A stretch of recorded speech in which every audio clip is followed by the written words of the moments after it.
Boa noite, meus irmãos da Casa Espírita Caminhando para Jesus, os que estão em tratamento, os internautas que nos assistem, sejam bem-vindos para mais uma noite de estudos da doutrina consoladora. Hoje teremos nosso irmão Berg Baraúna, do Núcleo Espírita Bittencourt Sampaio, que vai nos trazer o tema Nem Todos Entrarão no Reino dos Céus. Obviamente, seremos bem esclarecidos, fiquemos atentos às informações que serão dadas ao nosso irmão e pedimos à nossa irmã Neves para que faça a prece inicial.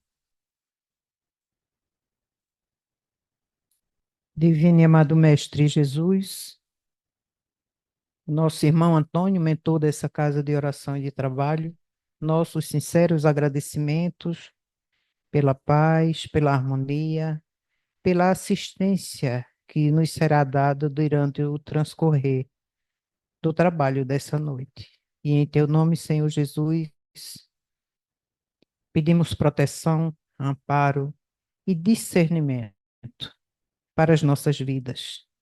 E em teu nome, passamos a palavra ao nosso irmão para dar por iniciado os trabalhos da noite de hoje na tua santa e divina paz. Que assim seja. Que assim seja. Então, passamos a palavra ao nosso irmão Berg para que nos traga a sua mensagem. Muita paz. Queridas irmãs, queridos irmãos, que Deus nos guarde e que Jesus nos mantenha sobre a sua paz. Nossos cordiais, boa noite. Tá um silêncio. Eu sou feio, mas não mordo não, viu? Gente, é com alegria voltar a esta casa, a casa de Caminhando para Jesus, para buscar realmente o conhecimento de verdades sublimes que a doutrina espírita nos traz. E hoje, trazendo essa temática, a gente vai buscar entender que está lá no capítulo 18. Nem todos que dizem Senhor, Senhor entrarão no reino dos céus. Nós, em particular, trazemos um abraço fraterno de todos que fazem o Núcleo Espírita Bittencourt Sampaio, situado na Avenida Doutor Eurico Chaves, 645, em Casa Amarela. E a temática ela é bastante sugestiva. Porém, antes de entrar na própria temática, queremos lembrar do grande aniversariante do mês, não é?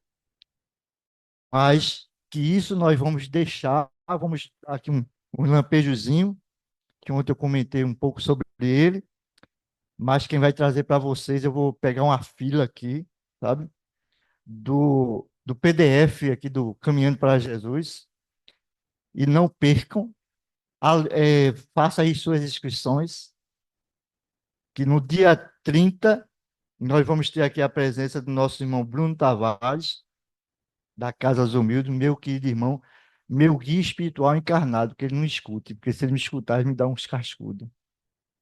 Meu guia espiritual encarnado, que vai falar sobre o tema Kardec e a falange do Consolador Prometido. Não percam. Certamente nosso querido irmão Bruno vai trazer muita coisa para os nossos esclarecimentos. E justamente, dando um pontapé inicial, eu queria falar um pouco justamente sobre esse codificador, né, antes que entremos na própria temática, que nos trouxe todo esse conhecimento sublimes. E eu fiquei pensando assim, como dar alguns lampejos sobre Kardec, e aí eu me lembrei de um homem, um reformador, que nasceu na República Tcheca, chamado Jean Hus. Nasceu em 1369. que foi de encontro às arbitrariedades da igreja na época. E foi levado em 1415 para ser queimado vivo. Jean Hus, conta-se que na hora que vai ser queimado, ele diz: hoje vocês queimam um ganso, mas no futuro virá um cisne de luz, que vocês não poderão nem prender nem queimar. Não foi pretensão nem soberba do Jean Hus, mas sim trazer verdades, porque a verdade sempre estará à tona para a nossa compreensão. A verdade sempre chegará. E no dia 3 de outubro de 1804, nasce esse mesmo espírito, segundo os estudos que fazemos dentro de uma doutrina como essa, mas é importante que nós pesquisemos. Em 3 de outubro de 1804, nasce Hippolyte Léon Denisard Rivail, Allan Kardec, o mesmo Jean Hus. E aí, é importante que se diga que Kardec está atualizadíssimo. Eu vou sempre repetir isto, e vocês vão escutar da minha boca outras vezes, porque água mole e pedra dura, tanto bate até que fura, até que as pessoas possam compreender e não digam por aí, como vem dizendo, que Kardec está ultrapassado. Eu gosto muito de repetir que quando Kardec fundou a Sociedade Espírita Parisiense, a Sociedade Psicológica de Paris, Kardec mencionou a palavra psicologia 8 anos antes de Paul Pierre Broca, antropólogo e sociólogo da época. Paul Pierre Broca trouxe do bojo sociedade a palavra psicologia, mas Kardec já tinha mencionado a palavra psicologia 8 anos antes. Eu já falei isso aqui e vou falar outras vezes. Toda vez que me refiro a Kardec, eu falo dessa forma. Então é importante que nós compreendemos, ou melhor dizendo, possamos compreender o pensamento desse espírito ilustre que fazia parte da falange do espírito de verdade. Porque precisava de um para compilar, para organizar todas essas informações que hoje a temos. Kardec foi um espírito além da sua época. Se Kardec tivesse os mecanismos que nós temos hoje, rapaz, que naquela época esses mecanismos era coisa do diabo. Então, nossa reverência e a nossa estima e o nosso respeito a Allan Kardec. Seu Paulo Coimbra, que eu não conheci, tio de Estevão Coimbra, ele gostava muito de dizer que ele amava muito a Jesus, mas ele também tinha um grande e profundo amor a Allan Kardec. E eu faço das minhas palavras as palavras de seu Paulo Coimbra. Eu amo muito Jesus. Temos que amar Jesus. Mas amamos muito a Kardec. Nosso preito de gratidão ao codificador. A passagem do Evangelho, nem todos que dizem Senhor, Senhor entrarão no reino dos céus, leva a uma reflexão para que nós possamos conquistar realmente esse céu dentro de nossos corações. Lembro-me que na última proclamação do Papa João Paulo II na Basílica de São Pedro, o Papa João Paulo II dizia que céu e inferno é um estado de consciência. E é verdade. O céu está dentro de nós. E o inferno também. De acordo com nós, queremos segui-la, buscá-la constantemente. Então, a passagem do Evangelho, que nem todos que dizem Senhor, Senhor entrarão no reino dos céus, para que nós possamos compreender que esse céu está dentro de cada um de nós. E que o inferno também.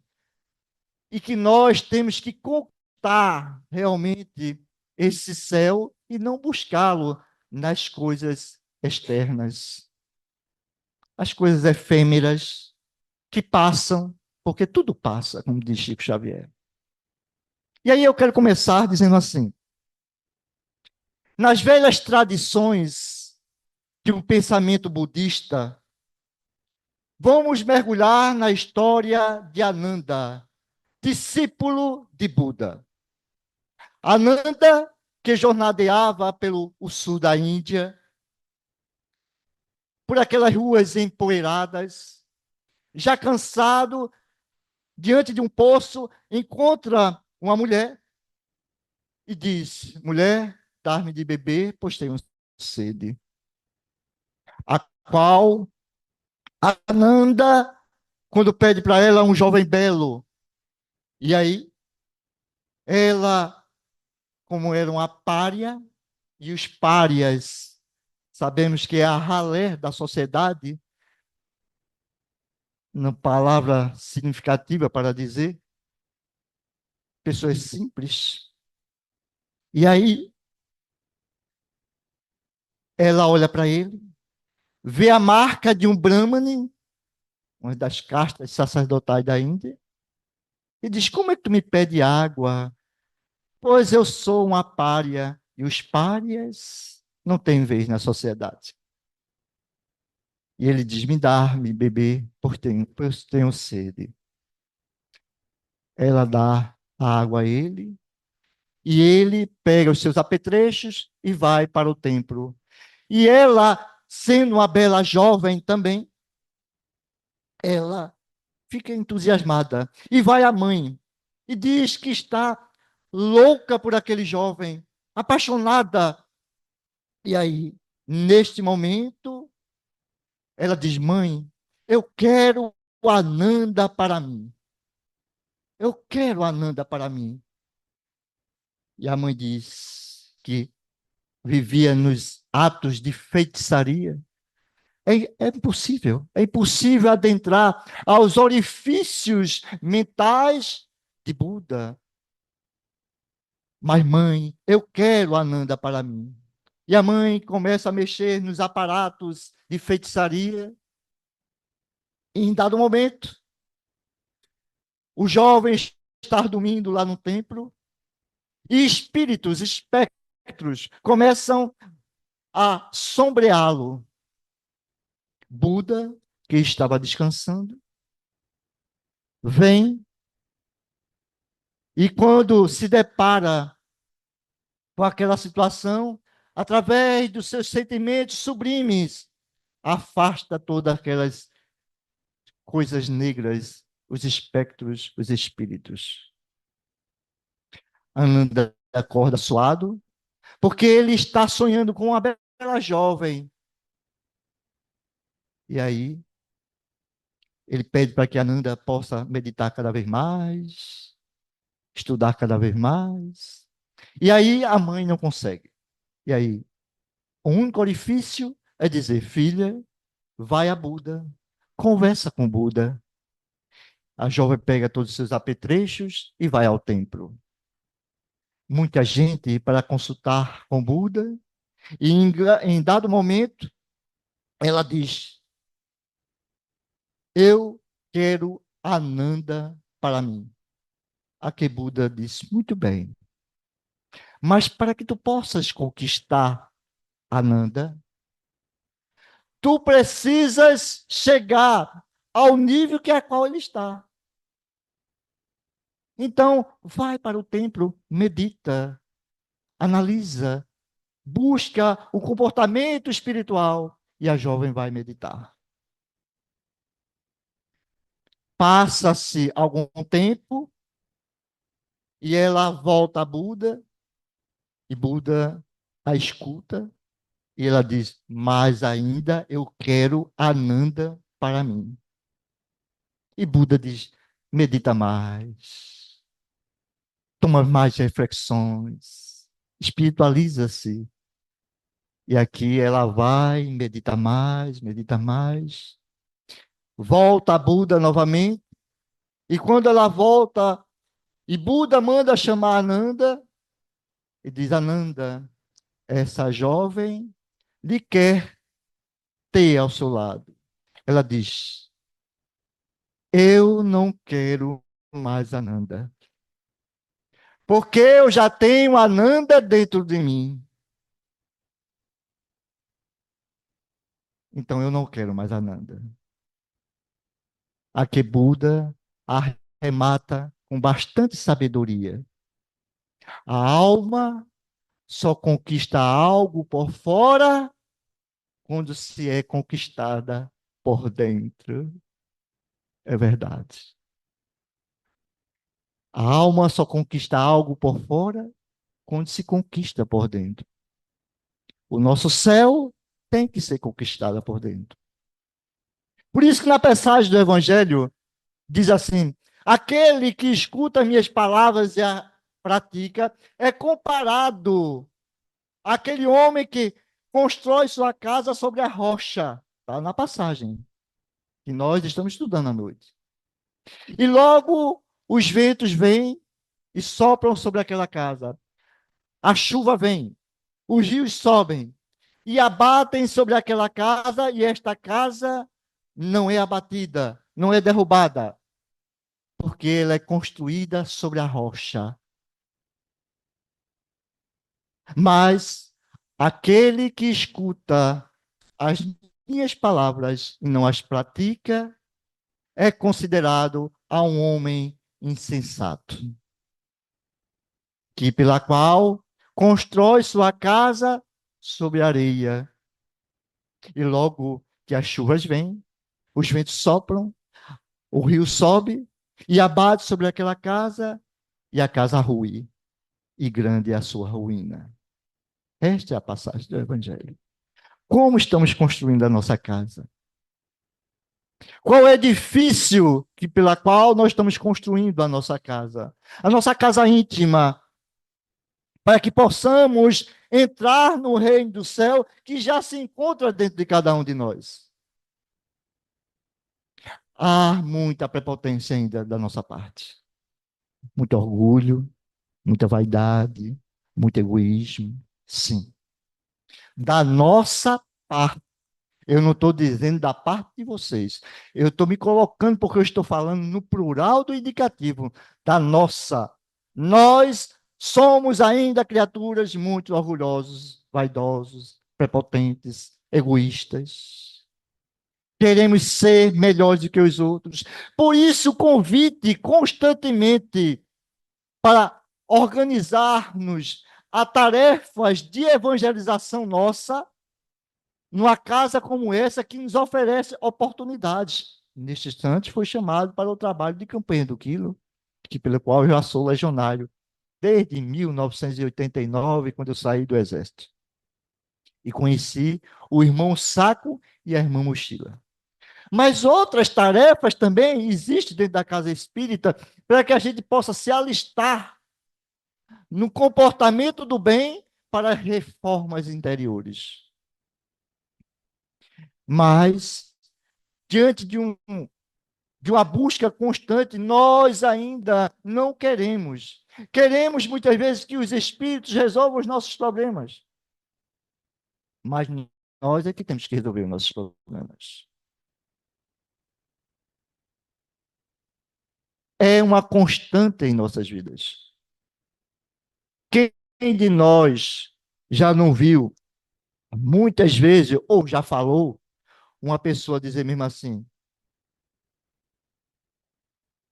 se eu não tivesse cometido alguma coisa, ou feito alguma coisa, ou falado alguma coisa, eu não estaria em situação que eu estou.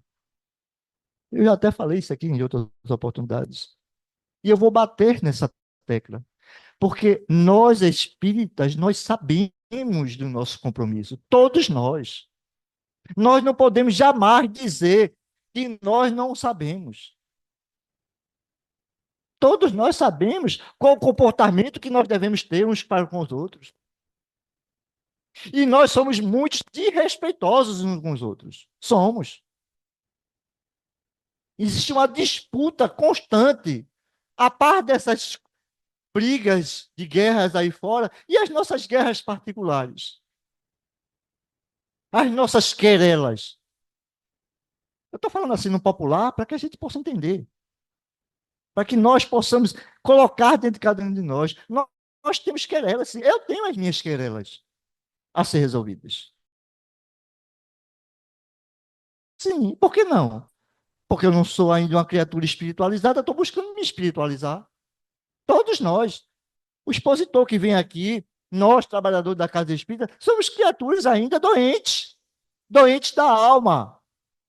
Criaturas que ainda necessitamos realmente de estar aqui.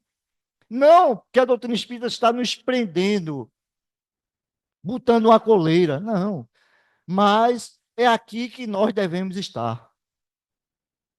Porque muitas vezes, quando nós viemos à Casa Espírita, e às vezes a gente pensa assim: rapaz, eu deveria ir embora, porque eu não consigo me consertar, eu continuo com os meus erros. Continue. Continue. Se aqui dentro, recebendo lenitivo de amor, as informações sobre mim, nós ainda cometemos nossos deslizes, e lá fora, se tivermos. Se as coisas aqui já estão, podem dizer, naquela dificuldade, lá fora. É como se diz assim: melhor com Deus e pior sem Ele. Não se diz assim, né? Então, é melhor eu dentro do caminho para Jesus do que lá fora. Então, cada um de nós temos que buscar esse comportamento para dentro de cada um de nós. Para que possamos entender a necessidade de estarmos aqui.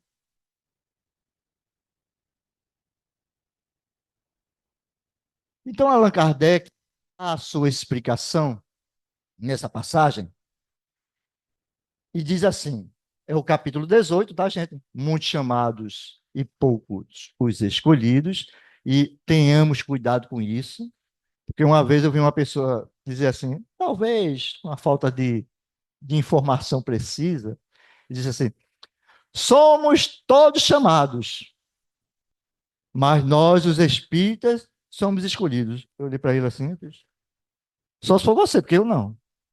Eu escolhido? Coitado de mim. Eu estou buscando ser escolhido. Eu disse: cuidado, meu amigo, com essas suas palavras. Fale em seu nome. Somos todos chamados, mas poucos escolhidos. Os espíritas não são escolhidos. Seria pretensão da nossa parte. Porque nós, espíritos, ainda temos as nossas imperfeições. É uma coisa que eu gosto muito de repetir aqui também, que vocês vão escutar outras vezes, como diz Chico Xavier. Somos espíritos com qualidades boas, mas com qualidades ainda a serem depuradas. Todos nós. Nós já temos qualidades boas, todos nós já temos. Mas ainda existem qualidades para serem depuradas. Então, Allan Kardec diz assim: conhece a missão de Jesus, mas de que serve lhe chamarem de mestre ou senhor, se não seguem os seus preceitos? É uma pergunta. Como é que chamamos Jesus de Senhor se nós não seguimos os seus preceitos? Qual os preceitos do mestre? Amar, servir, perdoar. Não são preceitos dele? E por que nós não seguimos? Ah, Berg, mas é tão difícil amar aquela pessoa que quer me perseguir, quer me destruir. Não usemos do mesmo artifício de poder querer mal dele. Se ele nos quer mal, nós vamos buscar querer o bem deles. Ah, eu não tenho acesso a ele. Ore por ele. Ah, Berg, como perdoar uma pessoa que vive me machucando constantemente? Como esquecer? Eu falei, você não vai esquecer, porque você não tem Alzheimer, nem tem demência. Nós não esquecemos. Mas quando nós lembrarmos daquela situação, nós orarmos, daquela situação que a qual ela nos magoou, ou ele nos magoou, a gente ia orar por ele. E aí a gente vai trabalhando esse sentimento dentro de cada um de nós. É claro, que quando a gente encontra uma pessoa na rua e uma pessoa querida nossa, é um prazer, não é? Todos nós sabemos, porque é a lei das afinidades. É normal. E quando a gente encontra, a gente não tem aquela afinidade e que até pela qual houve algumas querelas, a gente sente aquela repulsa. Não sente? Sente. Eu sinto. Todos nós sentimos. Agora, não façamos uma coisa que eu fazia muito. Eu ia na calçada, quando eu via a pessoa, eu ia para o outro lado. Se você não tem condições ainda de falar com essa pessoa, passe, mentalize em prece e que ela seja feliz. Perdoe você. Se a pessoa não quer, aí já não é problema seu, é problema dela. Mas nós façamos a nossa parte.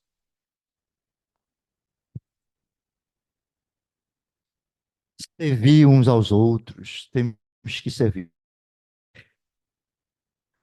Então, todos que reconhecem a missão de Jesus, que dizem o Senhor, mas que serve de chamar de mestre se não segue os seus preceitos. Serão cristãos os que honram por meio de atos exteriores de devoção e, ao mesmo tempo, sacrificam, não sacrificam o seu orgulho, seu egoísmo, sua cupidez e todas as paixões? Vou repetir, é outra pergunta. Serão cristãos que não honram por meio de atos exteriores, que devoção, que ao mesmo tempo não sacrificam seu orgulho, seu egoísmo, sua cupidez e todas as suas paixões? Será que se nós não renunciamos do nosso egoísmo, de achar que nós estamos certos, só nós estamos certos, será que a outra pessoa não tem algum fundo de verdade naquilo que ela falou? Eu costumo dizer que nós temos que aprender a escutar os dois lados. Não é apenas o lado. Nos atendimentos fraternos, que muitas vezes as pessoas vêm comentar suas situações de família, dizem, não, mas minha irmã, ou meu irmão, e aí eu digo, mas ele tem algo de bom, ela tem algo de bom. Porque a gente tem que buscar esse lado de bom que existe nas pessoas. Será que a pessoa só tem esse lado negativo?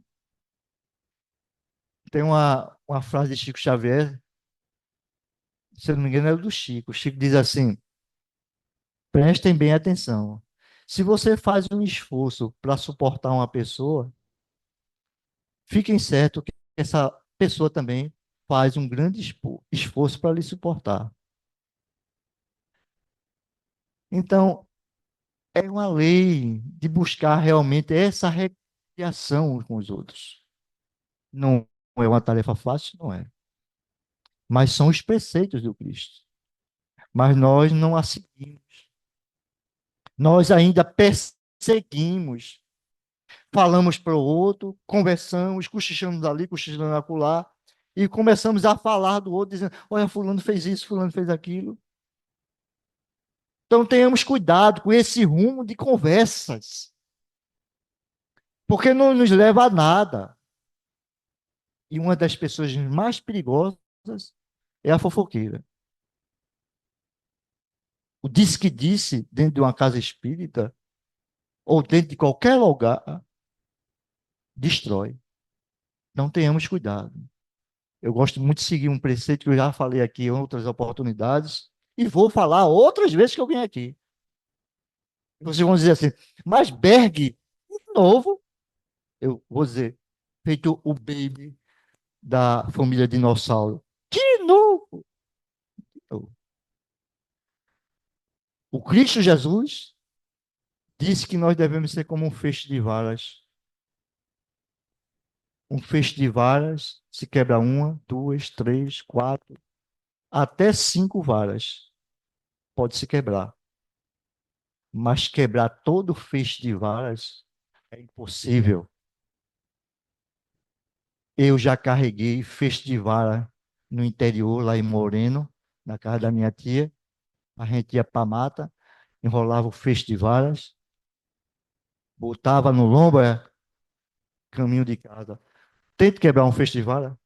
Você pode quebrar uma, duas, três, até 5. Mas quebrar todo o feixe de vara.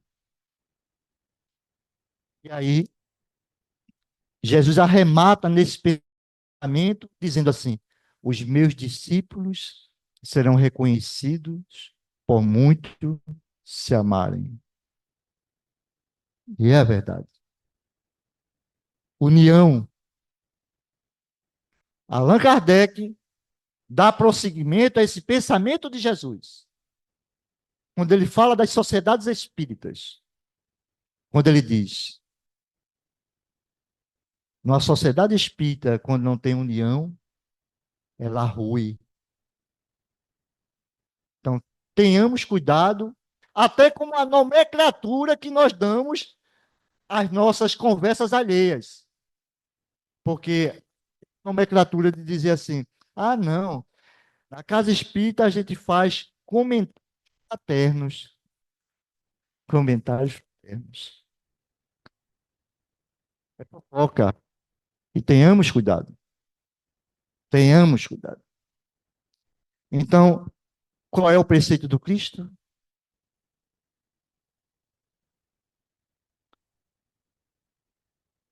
Serão discípulos os que passam os dias em oração e não se mostram nem melhores, nem mais caridosos, nem mais indulgentes para com os seus semelhantes?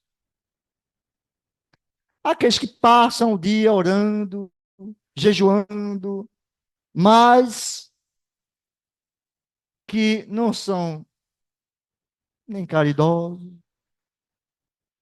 nem indulgentes, porque temos que ser indulgentes uns para com os outros. A indulgência é um sentimento belíssimo.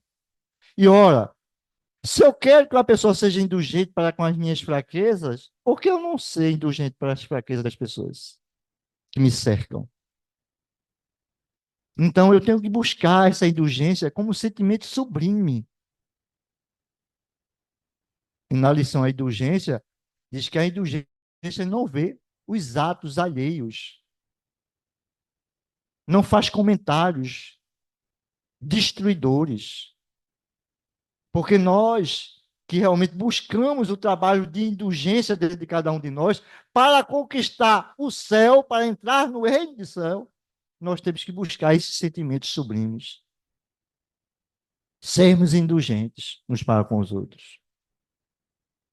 E nós ficamos nessas querelas, somos indulgentes uns para com os outros.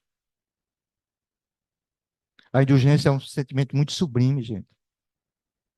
Eu já contei aqui, né, que uma pessoa foi conversar com Sócrates, não é? Para falar de uma pessoa. E o filósofo grego disse para a pessoa, que se chama o crivo das três peneiras. O crivo das três peneiras. E aí a pessoa foi conversar com Sócrates e Sócrates disse: espera aí, o que você vai me dizer dessa pessoa é bom. É bom para você, é bom para mim. Não, bom não é. Então não me fale, não. Mas a pessoa insistentemente, mas Sócrates, o que você vai falar para mim é verdadeiro? Dessa pessoa que você está vindo falar, é verdadeiro? Bem, verdadeiro, não sei se é. Mas já me contaram, e a gente sabe, né? Uma conversa começa aqui, quando chega lá atrás, já está aumentado. Então, Sócrates disse: se não é bom e nem é verdadeiro, então não me fale.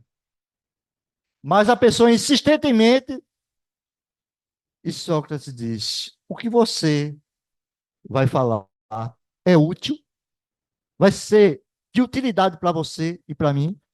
Bem, utilidade para você e para mim, não. Então, se não é bom, não é verdadeiro e não é útil, descarte. É o crio das três peneiras. Para que a gente possa evitar animosidade uns com os outros. Porque sejamos sinceros, quando a pessoa vem falar que uma pessoa falou mal da gente, o nosso coração não bate mais forte? Bate. Bate sim, porque o meu bate. Quando a pessoa vem dizer, ah, fulano falou isso de tudo, a gente fica com o coração acelerado. Então é preferivelmente que não nos fale. Deixa para lá. Não comente. Vamos lá. Senhor, não profetizamos em teu nome, e os espíritos, né? Os espíritos, as pessoas que estão ao seu lado, né? Porque vão indagar, né? Mas, Senhor, não profetizamos em teu nome, não comemos em teu nome, não expulsamos os demônios em teu nome. Mas Jesus lhe responderá: não, não sei quem sou, afastai-vos de mim, vós que cometeis iniquidades, vós que dementis com os atos, que dizeis com os lábios, que caluniais o vosso próximo. Olha aí, caluniais o vosso próximo. Calúnia. Cuidado com, às vezes, as coisas que as pessoas nos falam, porque a gente começa a espalhar por aí, depois a pessoa está defamada, e às vezes a pessoa não tem culpa nenhuma do ato. Mas depois do negócio disseminado, vós que expoliais as viúvas, vós que cometereis adultérios, afastai-vos de mim, que vós, cujo coração destina ódio e fel, que derramais o sangue do vosso irmão em meu nome, e que fazem as lágrimas correr em vez de secá-las. Qual é o nosso dever? Não é secar a lágrima daqueles a quais estão ao nosso lado, que nos pede ajuda, nos pede socorro. Quantas pessoas nesse dado momento estão em situações tão miseráveis, situações tão difíceis? Eu estou com um primo nosso, Eugênio Serafim de Araújo.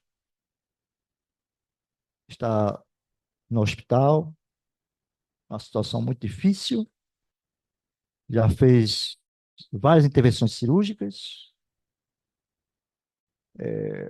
um pulmão comprometido, um dos baços, na parte do baço teve problema também, enfim, não vou entrar em detalhes. A gente faz questão de tanta coisa e nós não vamos levar nada, nada, a não ser o nosso conhecimento e as nossas qualidades morais, como está no capítulo 16 do Evangelho segundo o Espiritismo. A única coisa que nós levamos é o nosso conhecimento e as qualidades morais. E nós ainda fazemos questão de tanta coisa, brigamos por tanta besteira, e tudo vai ficar aí. Tudo vai ficar. Porque um dia aquela amiga chamada a irmã morte, morte física, não é? Porque a morte existe para o corpo físico, porque o espírito sobrevive. Mas um dia ela chegará. Nós sabemos, todos nós sabemos que um dia chegará. E o que se virá dessas conquistas materiais, das disputas? Deixa eu abrir uma aspas aqui. Eu não sou exemplo para nada, e nem vou colocar assim como um grupo familiar da nossa parte como exemplo, mas vou contar uma coisa que eu, desde criança, vinha percebendo quando eu via meu pai e um vizinho nosso lá, que o vizinho vivia cortando o terreno do meu pai para pegar mais espaço. Rapaz, isso foi uma confusão tão grande, tão grande. E eu cresci vendo aquilo, né? Vendo aquilo, vendo aquilo. O vizinho desencarnou, papai desencarnou e está tudo lá. E a gente morando ainda no mesmo lugar. Tudo ficou. Nenhum dos dois levou nada. Então, nós fazemos questão de tantas coisas desnecessariamente. Brigamos com as pessoas, disputamos com as pessoas, e nada disso nos servirá no mundo espiritual. O que nos servirá é os nossos sentimentos para a conquista desse céu interior dentro de cada um de nós. Somos todos nós chamados à compreensão através do Espiritismo. O Espiritismo abriu esse leque para cada um de nós, para que a gente possa compreender a nossa verdadeira necessidade e para que possamos ser felizes. Porque a minha felicidade depende da felicidade dele, dela, de vocês. Porque enquanto um sofre, como é que eu posso dizer que sou feliz? Isso é um pensamento universal de espíritos superiores, que é a qual eu não sou. Mas os espíritos superiores dizem isso, que os mais fortes têm sempre que ajudar os mais fracos, os retardatários. Esse é o pensamento universal. E aqui no Evangelho fala que toda a sociedade política, social, religiosa, que se baseia na caridade, no amor,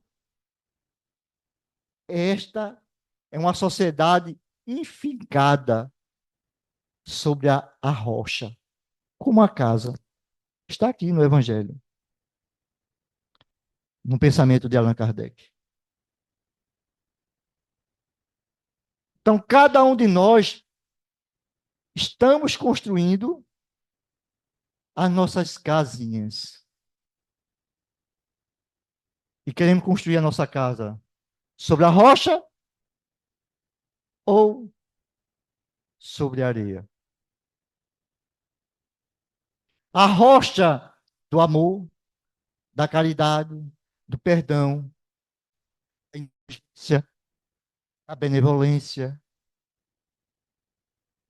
de tantos sentimentos sublimes que nós devemos construir dentro de cada um de nós.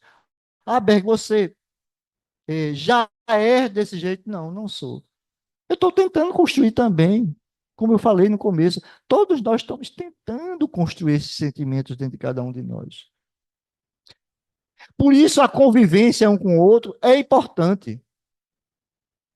É importante. Hoje eu estava com um amigo e ele é espírita, a família não é espírita, persegue muito ele, e a gente diz muito para ele, rapaz, tenha mais calma, tenha paciência. Eu sei que da nossa parte é muito fácil falar, quem está vivendo a situação, mas tenha calma. Ele disse que esqueceu o celular em casa e quando esqueceu, ele fez a ânsia de ir buscar o celular.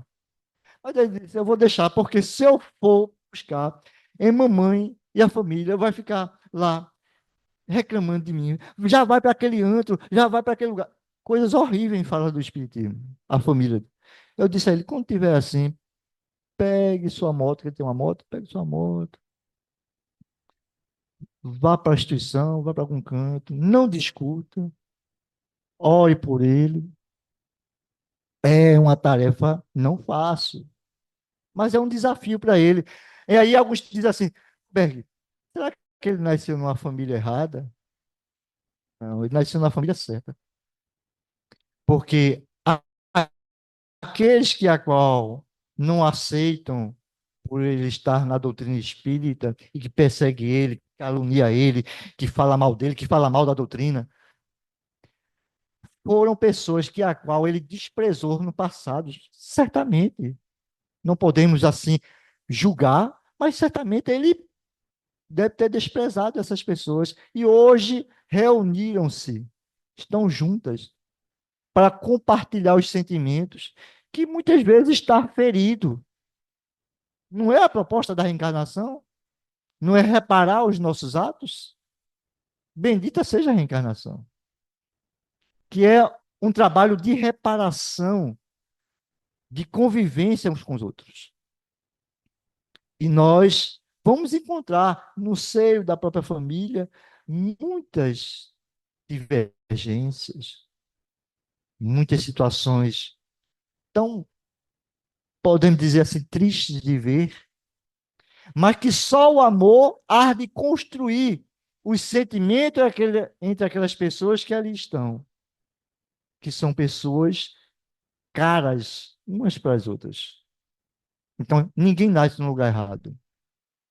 Ninguém nasce na família errada, ninguém nasce no país errado, ninguém nasce no seu bairro.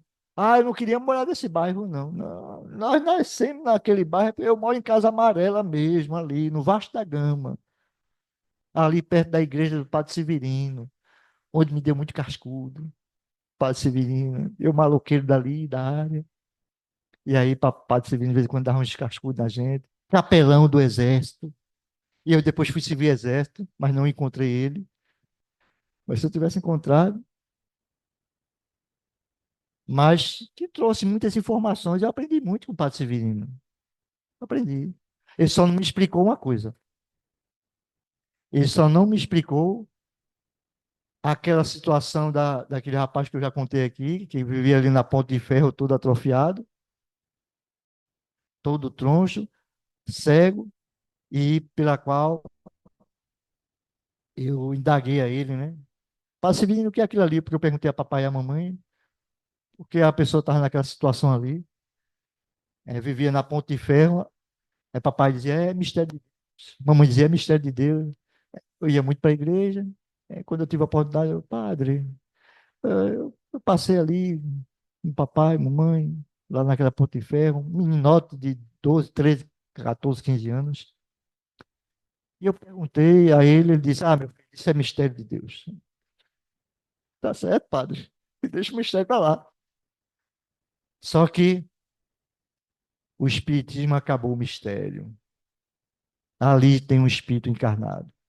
E muitas vezes eu passava por ali, ele estava com uma cunhinha, uma esmolinha, pelo amor de Deus, todo atrofiado, na cadeira de roda lá, todo troncho. Não via, a visão dele era tapada, uma deformidade física. Ali tem um espírito encarnado, provavelmente comprometido com a lei, comprometido com a lei, porque nós nos comprometemos com a lei de amor, a lei de caridade. O nosso comprometimento é justamente de faltarmos com amor ao nosso próximo.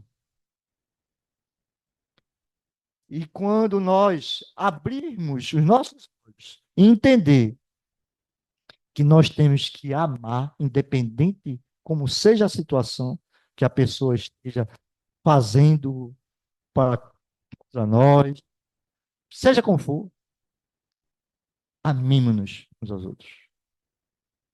Amar quem nos ama é muito fácil. Ah, eu amo meu irmão. Mas ele me ama também, ele gosta de mim. Nós temos afinidade. O mérito será amar aqueles que nos perseguem, nos caluniam. Aí eu quero ver. Esse é o verdadeiro mérito. Porque Jesus já nos disse: amar os que nos amam é muito fácil. Assim também nos fazem os saduceus. Assim também nos fazem os homens de má vida. Os homens de má vida não se amam entre si. Agora, amar o diferente, o que nos critica, nos persegue, aí é um desafio. É como levar aquela punhalada, o imperador levou, e dizer assim: até tu, Bruto. Conhecemos a história, né? Não precisa nem contar. Até tu, Brutus. Então, é um exercício constante dessa conquista desse céu para dentro de cada um de nós. Um céu que há de desabrochar mediante a convivência um com o outro, que nós somos, podemos assim dizer, condenados a viver. Ou, suavizando as palavras, somos chamados a conviver uns com os outros, para a conquista do céu verdadeiro. Então, eu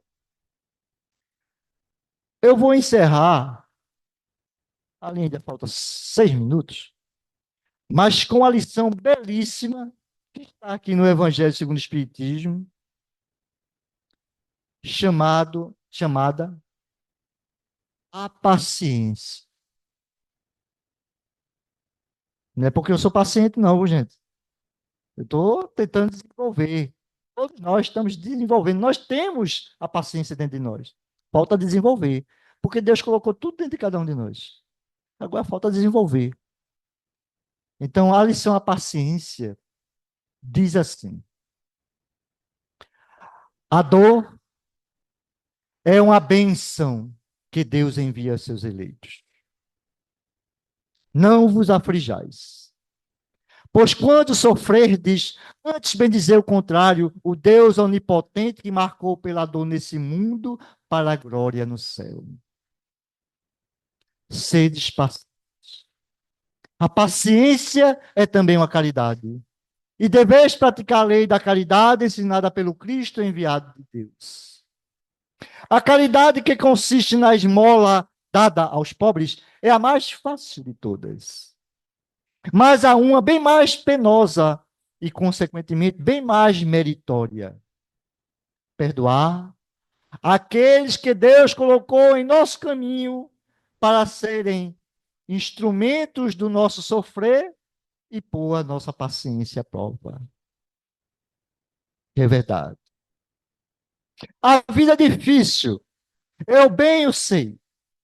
Ela se compõe de mil nadas, que são tantas picadas de alfinetes que acaba por nos ferir. E é verdade. De vez em quando a gente leva cada alfinetada. E se a alfinetada fosse uma pessoa estranha, mas é de uma pessoa mais querida.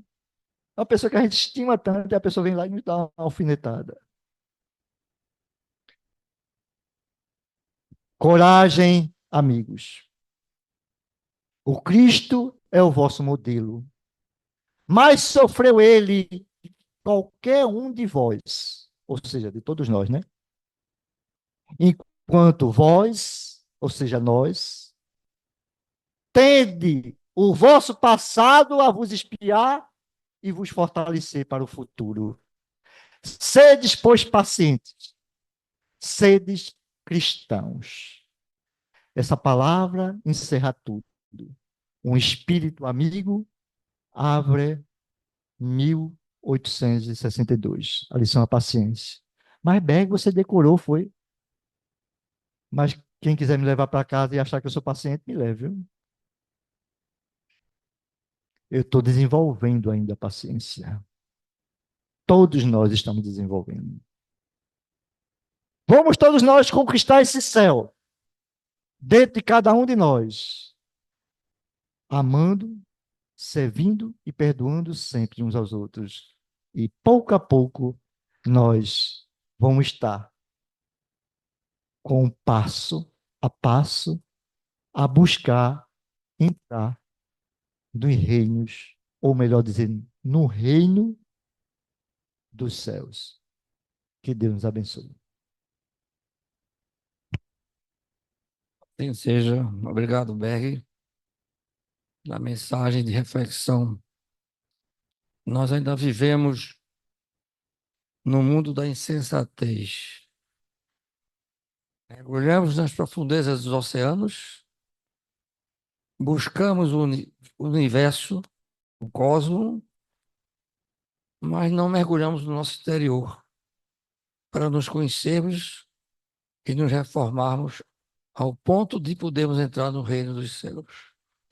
É uma tarefa de cada um a seu tempo, mas essas palavras refletem para nós a necessidade grande de nos modificarmos interiormente. E assim, concluindo os trabalhos, vamos dar a palavra ao nosso irmão Fernando Guimarães para que ele faça a prece de agradecimento. Meus irmãos e meus amigos, boa noite a todos. Vamos agradecer a Deus essa oportunidade, estamos todos nós aqui, aprendendo, reaprendendo aquilo que já esquecemos lá do passado. O ensinamento prestado pelo nosso irmão Berg nessa noite de hoje foi muito gratificante.